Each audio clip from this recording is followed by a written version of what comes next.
तो जय हिंद दोस्तों, आप सभी का स्वागत है हमारे यूट्यूब चैनल ड्रीम फौजी पर। तो दोस्तों, मैं जो बात करने वाला हूं आज सिलेबस के ऊपर बात करने वाला हूं कि एसएससी जीडी का सिलेबस क्या है, क्या पढ़ना है और क्या छोड़ना है। सिलेबस क्या है और सिलेबस में क्या क्या पढ़ना है, क्या क्या नहीं पढ़ना है। अभी आपके पास अगर समय नहीं होता तो मैं आपको थोड़ा दूसरी तरह से बताता, लेकिन अभी आपके पास समय बहुत है। आपके पास समय भी लगभग 5 महीने। तो मैं सिलेबस आपको कंप्लीट बताऊंगा कि पूरा सिलेबस है क्या। सबसे पहले मैं बात करूंगा रीजनिंग के ऊपर। और रीजनिंग में जो है हमारे पास जो बुक है, इस बुक से मैं बता देता हूँ कि मतलब वैसे भाई टॉपिक भूल जाता मैं कि कौन कौन सा टॉपिक पढ़ना है, कौन कौन सा टॉपिक नहीं पढ़ना है। सबसे पहले रीजनिंग में आपको क्लासिफिकेशन पढ़ना है, जिसको हिंदी में बोलते हैं वर्गीकरण। दूसरा है एनालॉजी। तीसरा है कोडिंग डिकोडिंग। कोडिंग डिकोडिंग से क्वेश्चन भर भर कर पूछता है, तो कोडिंग डिकोडिंग आप लोग खूब अच्छे से पढ़ें। और चौथा है शब्दों का तार्किक क्रम। अब शब्दों का तार्किक क्रम क्या होता है, जो मतलब ऐसे पढ़ना रहता है जैसे ABCD में कोई भी मेटल लिख दिया, फिर मेंटल लिख दिया, तो उसमें रहता है कि आपको उसका तर्क से बैठाना है कि हाँ किसके बाद कौन सा इसमें अक्षर आएगा। फिर है सीरीज और लुप्त पदों को भरना और ब्लड रिलेशन और डायरेक्शन पढ़ना है आप। और इसमें 2 चैप्टर हैं, घड़ी और कैलेंडर और पासा। इससे कोई क्वेश्चन कहता पूछता, कोई नहीं पूछता, लेकिन मेरी राय यही है कि आप लोग ये 2 चैप्टर पढ़ लेना, क्योंकि इससे ज़्यादा नहीं पूछता। लेकिन किसी किसी शिफ्ट में किसी में कैलेंडर पूछ ले, कैलेंडर पूछने का चांस रहता है कम रहता है, सरल पूछता है और पासा भी पूछ लेता है। तो आप ये 2 टॉपिक मत छोड़ना। कुछ लोग बोल रहे हैं कि ये नहीं पूछता, लेकिन आप लोग पढ़ लेना भाई, क्योंकि एग्ज़ाम में किसी किसी शिफ्ट में आता है, किसी किसी शिफ्ट में नहीं आता है। अगर आपने नहीं पढ़ा और आपके शिफ्ट में आ गया, फिर आप क्या करोगे। इसलिए आप पढ़ ज़रूर लेना। और सीटिंग अरेंजमेंट, इससे तो 2 क्वेश्चन तो पक्का आते ही आते हैं। 1 से 2 क्वेश्चन मतलब आ ही जाते हैं। अगर एक आ गया वृत्त में तो और एक आ जाता है सीधा सीधा बिठाने का आ जाता है। और उसके बाद में आ गया रैंकिंग टेस्ट। रैंकिंग टेस्ट से भी क्वेश्चन पूछता है। रैंकिंग टेस्ट वो होता है जैसे 4 लड़के ऊपर हैं, 2 लड़के नीचे, उसके बाद में वो बैठा, उसके बाद में हालांकि एक हिसाब से जो ये रहता है रैंकिंग टेस्ट, ये हमारा सीटिंग अरेंजमेंट की तरह ही आ जाता है। और उसके बाद में हम पढ़ेंगे वेन आरेख। वेन आरेख के बाद में पढ़ेंगे मैथमेटिकल ऑपरेटर्स, और उसके अंदर कथन एवं निष्कर्ष, न्याय संगतता मतलब जिसको सिलोजिज्म बोलते हैं, दर्पण एवं जल प्रतिबिंब और कागज मोड़ना है, आकृति श्रृंखला है, और सन्निहित आकृतियाँ मतलब जो आकृति के अंदर आकृति होती है, और ज्यामितीय आकृतियों की गणना। ये मतलब क्वेश्चन पूछता है, बहुत कम पूछता है, लेकिन आप लोग पढ़ लेना। रीज़न ये रहता है कि अगर इसमें से SSC GD में पूछता है जो सरल पूछता है, कठिन ज़्यादा नहीं पूछता है, लेकिन पूछ लेता है कि ये बताइए कि इसमें कितनी आकृति है, मतलब इसमें कितने त्रिभुज है, इसमें कितने चतुर्भुज हैं। हमारा टॉपिक कंप्लीट हो गया किसका, रीजनिंग का। अब हम आते हैं मैथ पर कि मैथ में क्या क्या पढ़ना, मैथ में क्या नहीं पढ़ना। अभी आपको पूरा सिलेबस जानना ज़रूरी है।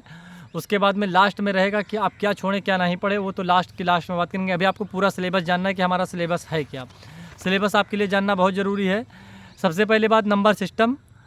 अब नंबर सिस्टम में के बाद में लोग बोलते हैं उसमें लघुत्तम समापवर्तक है कि नहीं है। भाई नंबर सिस्टम सिर्फ उसमें दिया है, LCM SCF नहीं दिया है। लेकिन भाई LCM SCF नहीं दिया, अगर आप LCM SCF पढ़ लेते हैं तो जो नंबर सिस्टम का क्वेश्चन होता है वो 30% नंबर सिस्टम का क्वेश्चन जो होता है डिपेंड होता है LCM एंड SCF पर, और उस पर डेसिमल फ्रैक्शन पर। आपको डेसिमल और फ्रैक्शन आना ज़रूरी है। उसके बाद में आ गए बॉड मास बोलते हैं और सरलीकरण बोलते हैं। उससे एक क्वेश्चन आ जाता है, किसी किसी शिफ्ट में आता है, किसी शिफ्ट में नहीं आता। हालांकि मेरे शिफ्ट में नहीं आया था इस बार।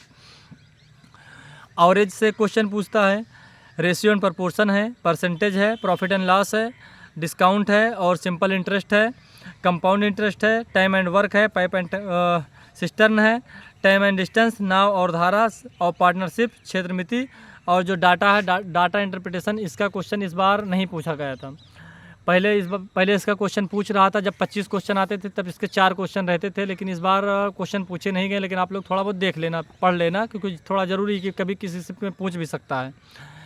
क्योंकि इस बार 20 ही क्वेश्चन थे और 20 क्वेश्चन में वो 4-5 क्वेश्चन दे नहीं सकता। अगर इस बार देगा तो 1 से 2 क्वेश्चन दे देता था मैं। और किसी किसी शिफ्ट में इस बार भी आया था, किसी शिफ्ट में नहीं आया था, क्योंकि चैप्टर हैं ज़्यादा, उसको मैथ के पूछने 20 क्वेश्चन तो कैसे करेगा, कैसे अरेंज करेगा। अगर किसी चैप्टर के 2 क्वेश्चन उसने दे दिया, प्रॉफिट एंड लॉस के 2 दे देता है, कभी परसेंटेज के 2 दे देता है, और सिंपल इंटरेस्ट के 1 दिया, एक कंपाउंड इंटरेस्ट से दे दिया, नंबर सिस्टम से 1-2 क्वेश्चन दे दिया, ऐसे करके देता तो 20 क्वेश्चन पूरे हो जाते हैं। तो किसी किसी चैप्टर को छोड़ देता है। लेकिन हर शिफ्ट का पैटर्न अलग हो जाता है कि इस शिफ्ट में ये वाला चैप्टर का आ गया तो उस शिफ्ट में वो वाला चैप्टर का आ गया। अब हमारे पास 2 चीज़ हो गई कंप्लीट। अब हम तीसरी चीज़ की बात करेंगे। तीसरा हमारा है हिंदी। हमारे पास हिंदी की जो बुक है ये अंकित सर वाली है, लेकिन इससे इस बार सिलेबस पूरा कंप्लीट नहीं होगा, क्योंकि जो पिछली बार था ये उस आधार पर बनी थी जो 2019-20 का पेपर हुआ था, नहीं 2021 का पेपर हो, तो उसमें क्या था कि उसमें सब कुछ पूछा नहीं गया था। इस बार संज्ञा और कारक वगैरह इस बार पूछ लिया गया, इससे पहले कभी नहीं पूछा, क्योंकि हिंदी का जो सिलेबस होता है उसका जो नोटिफिकेशन में होता है, नोटिफिकेशन में सिर्फ उसने इतना लिख दिया कि आपको बेसिक हिंदी आनी चाहिए, और बेसिक हिंदी में संज्ञा सर्वनाम ये सब कभी पूछा ही नहीं। लेकिन इस बार पूछ लिया था, तो आप लोग पढ़ लेना, एक बार देख लेना। अगर आप अंकित सर से पढ़ेंगे तो वो पढ़ाएंगे ही पढ़ाएंगे। आपके पास अगर ये बुक है तो आपको लेने की फिलहाल ज़रूरत नहीं पड़ेगा। आपके पास अगर ये बुक है तो आप इससे पूरा कर सकते हैं। आपके पास नोट्स रहेगा, आप नोट्स पढ़ेंगे, उसके अंदर प्रैक्टिस सेट करेंगे। और हिंदी का जो सिलेबस है, मतलब इसमें आपको मतलब मेन इंपॉर्टेंट मतलब इतना रहता है कि 18 क्वेश्चन, 16 से 17 क्वेश्चन, 18 क्वेश्चन तो इसी बुक से आपके फंस जाएंगे। एक तो शुद्ध अशुद्ध के क्वेश्चन 2-3 क्वेश्चन तो शुद्ध अशुद्ध के ही पूछ लेता है, 2-1 विलोम के पूछता है, पर्यायवाची समानार्थी पूछता है, मुहावरा पूछता है, और लोक तंत्रियाँ होती हैं उसे पूछता है। अनेक शब्दों के लिए एक शब्द होता है, रिक्त स्थान की पूर्ति और प्रतिस्थापन, वाक्य शुद्धि और गद्यांश, इतना ही मिलाकर सारा सब कुछ पूछ लेता है। और इस बार जो संज्ञा और कारक पूछे थे वो एक्स्ट्रा टॉपिक इस बार पूछ लिया था, क्योंकि सिलेबस का मतलब क्या उसने ये लिखा ही नहीं कि आपको ये चैप्टर पढ़ने, सिर्फ उसने इतना लिख दिया है कि बेसिक हिंदी आपको आनी चाहिए। और जो बच्चे इंग्लिश लेते हैं उनके लिए बोल दिया कि आपको बेसिक इंग्लिश आनी चाहिए।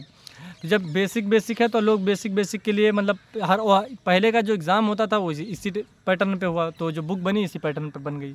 आप लोग को जो पढ़ना है वो आप लोग एक्स्ट्रा, अगर आप किसी सिलेबस से पढ़ेंगे किसी से, तो आप पढ़ लेना।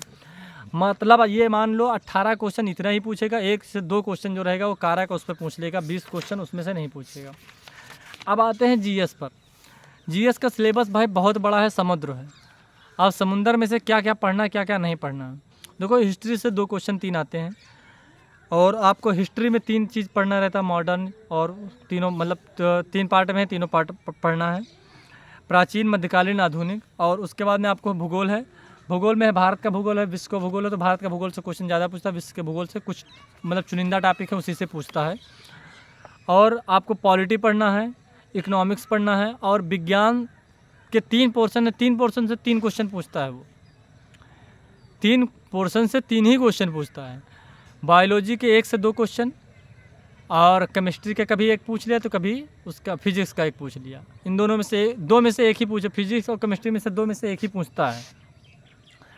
और आगे कभी कभी भाई जीएस है, जीएस का कभी कुछ ये भी नहीं कर सकते हैं कि कभी 2-3 एक ही उसी का दे दे, तो इधर स्टैटिक में कम कर देगा। अब आ गए हम कंप्यूटर पे। कंप्यूटर का तो पूछता है नहीं, कभी ऐसे कोई पूछ लिया तो पूछ लिया, वरना नहीं। हाँ, स्टैटिक पूछता है, स्टैटिक दबा के पूछता है, आपको स्टैटिक अच्छे से पढ़ना चाहिए। और स्टैटिक के अलावा स्टैटिक आप पढ़ लेंगे, और करंट अफेयर्स और स्टैटिक, ये 2 पोर्शन अगर आप अच्छे से इस पर कमांड बना लेंगे तो 20 क्वेश्चन में से 7 से 8 क्वेश्चन तो आप आराम से इसी से कर जाएंगे। 8 से 9 क्वेश्चन इसी से हो जाता है। आधे में तो ये दोनों हो जाते हैं, और आधे में उधर अकेला रहते हैं। बस इतना ही है सिलेबस, और कोई ख़ास बड़ा सिलेबस नहीं है। और अगर आपने कभी नहीं पढ़ा है तो आपके लिए जीएस की मेरी राय यही है कि आप सबसे पहले पढ़िए, किसी अध्यापक से पढ़िए, आप अपने हाथ से नोट्स बनाइए। बुक से पढ़ रहे हैं, अपने हाथ से अपना नोट्स बनाइए। अपने हाथ से नोट्स जो बनाओगे उसको रिवीजन करने में आसान रहेगा, और बुक से पढ़ने में, एग्ज़ाम के समय आप बुक से पढ़ नहीं पाओगे, तो एग्ज़ाम के समय में जो आपको रिवीजन होगा वो आपके कॉपी नोट्स से होगा, तो बढ़िया रहेगा। आप रिवीजन पूरा कर लेंगे। और अगर आपको भी कोई भी चीज़ इसमें कमी लगी है और कुछ समझ में नहीं आया तो आप कमेंट बॉक्स में कमेंट करना, आपको इसकी जानकारी ज़रूर मिलेगी। और मिलते हैं नेक्स्ट वीडियो में, तब तक के लिए जय हिंद, जय भारत।